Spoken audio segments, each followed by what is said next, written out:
Assalamualaikum and hi, my name is LUQMAN HAKIM bin JASNI, the matrix number A20B1432. For presentation, I will explain the general view of classical management theory. Classical management theory depends on the conviction that laborers just have physical and financial requirements, not consider social requirements or occupation fulfillment, however rather advocates a specialization of work, unified initiative and dynamic and benefit augmentation. Plan to smooth out activities, increment profitability and improve the reality emerged in the late 19th century and acquired consciousness through the main portion of the 20th century. Created in 19th century during the Industrial Revolution to assist manage failure in the processing plants, contain primarily of Weber 1922's bureaucratic management, Taylor 1911's scientific the management and failure 1925's general management standards. The principal ideas between the classical management theory is that consistently dissecting the laborers will keep on improving the functioning strategies.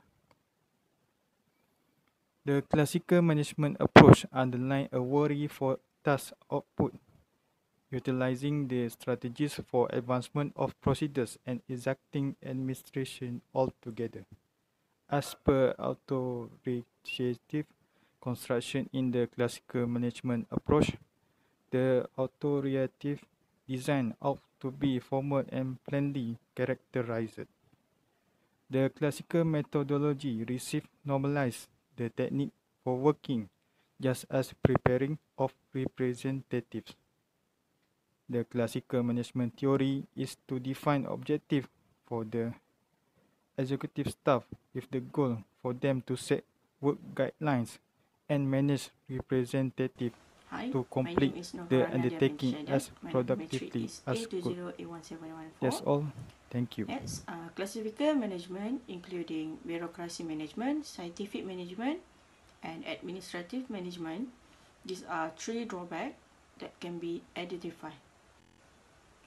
For the bureaucracy management, the drawback that can be defined is rigidity, displacement of objective, compartmentalization of activities, and tendency to perpetuate existing jobs. For the scientific management, the drawback that can be defined is unpsychological, treated workers as unthinking animal and unrealistic.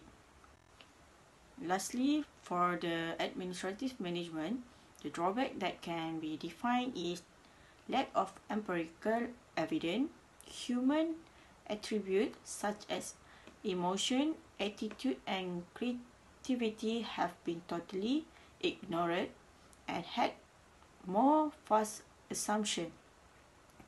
Formal authority, again, is not sufficient for managers to control employees.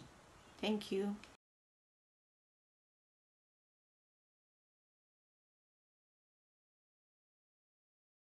Hello, my name is SHAHIDAN, daughter of JASWANT SINGH, and my metric number is A20A2267, and today I'm going to present about the major contribution of classical management theory.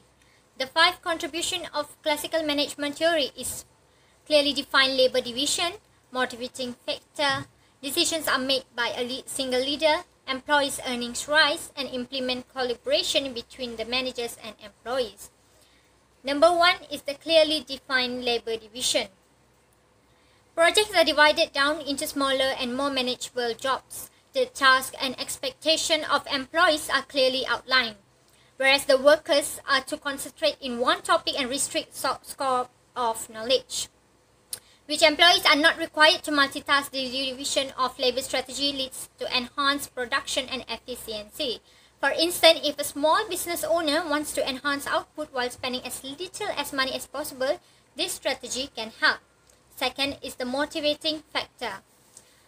Employees should be encouraged by monetary benefits according to the traditional management philosophy.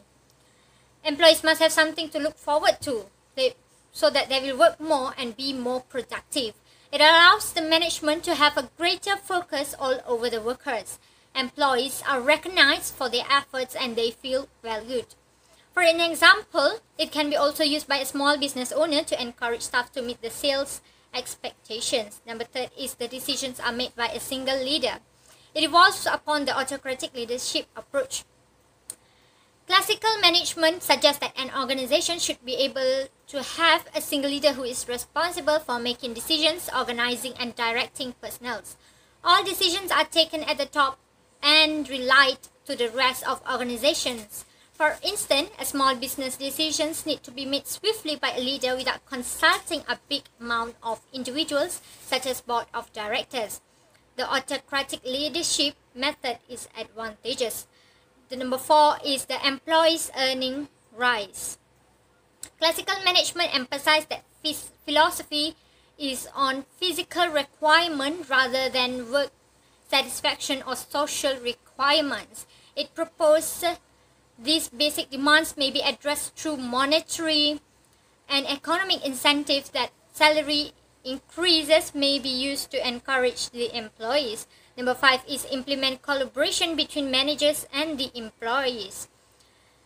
Unique link that formerly existed between a worker and its management is no longer common or recognized. Instead, the connection has been pushed to the margins and the labor model has been effectively globalized. That's all from me. Thank you. Morning. I'm Punitha Balakrishnan, matrix number A20A1911.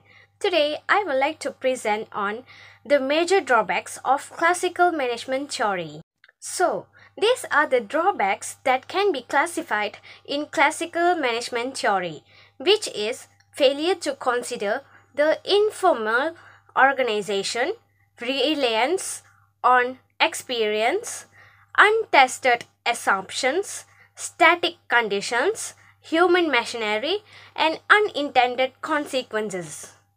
First of all, let's see the first drawbacks that classified in classical management theory, which is failure to consider the informal organization.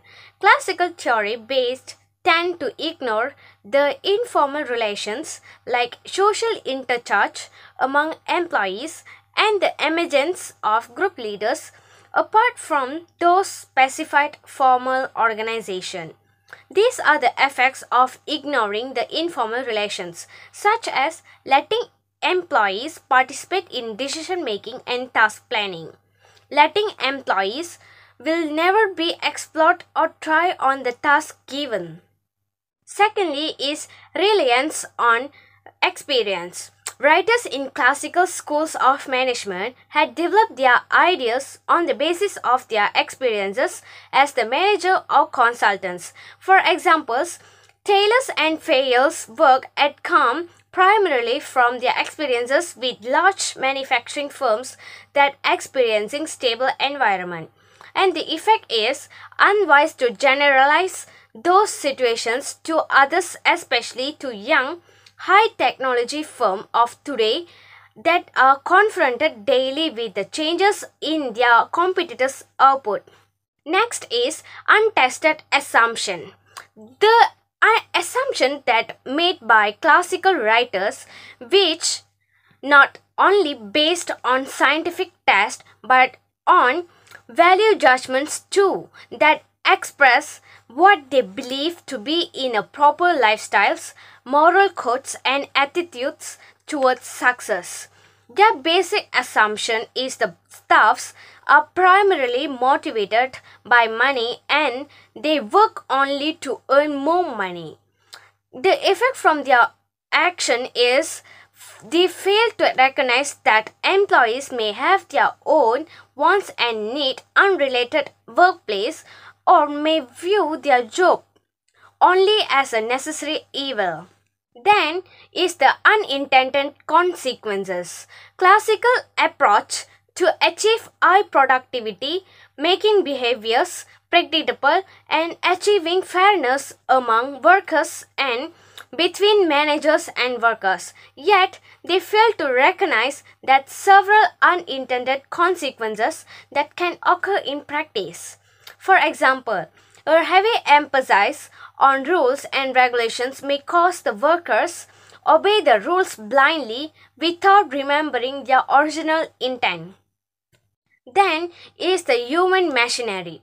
Organization is a machine and the workers are considered as a part that to be fitted into the machine to make it run efficiently. More principles are concerned to make the organization more efficient with the assumption that employees will conform to the work setting when the financial incentives are agreeable. Lastly is the static conditions. Organizations are influenced by external conditions that often fluctuate over time. It was assumed that all humankind could do to adapt the rapidly changing conditions. Much of the writing took place when technology undergoing a rapid transformations, particularly in the area of manufacturing. When such things are not considered, it is likely that many important factors affecting satisfaction and performance, such as letting employees participate in decision making and task planning, and they will never be explored or tried, just like that I've mentioned before this.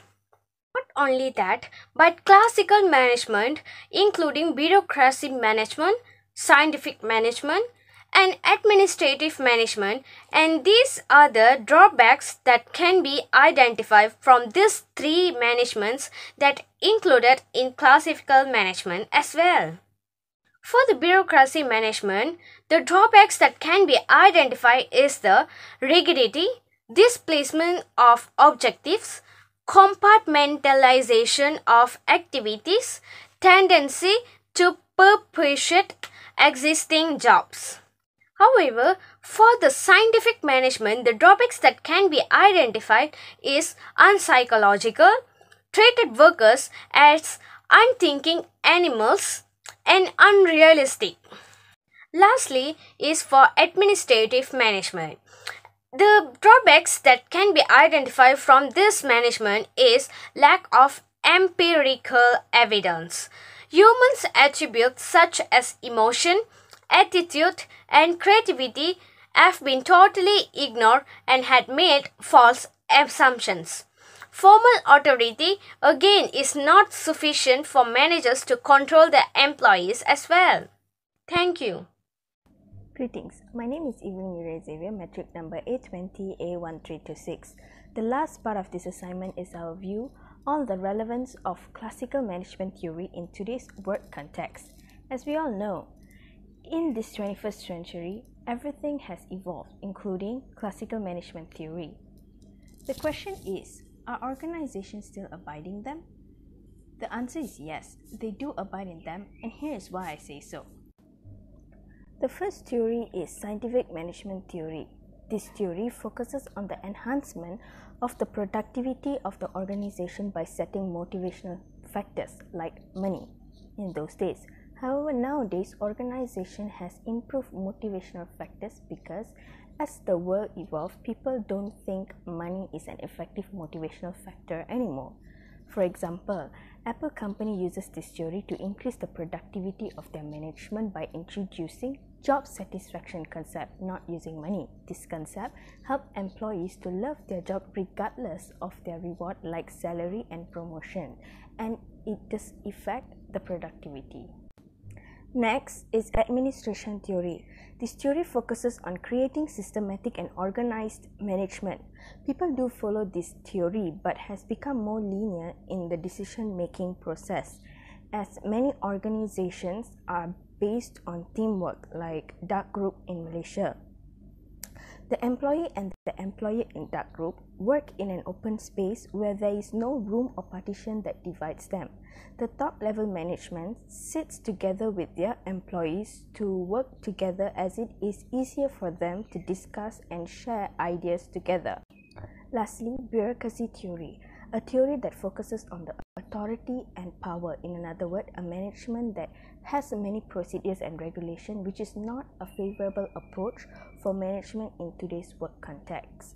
This is because in this 21st century, people are focusing to reduce their efforts and also does not want to waste their time on paperwork and procedures that this theory proposes. However, Amazon companies still abide to this theory. One of it is the flow of information. Information can only be delivered by only a handful of authorized managers in Amazon. Other than that, there are a few principles that has set by Jeff Bezos about the way his employees work and also their work ethics. This company do allow their employees to be flexible in certain area of their works, but 95% of the time they are tied with this bureaucracy theory. In conclusion, although people have innovated the classical management theory today, based on their own perspective, I think this theory did help organizations to build a great management system in their company. Thank you.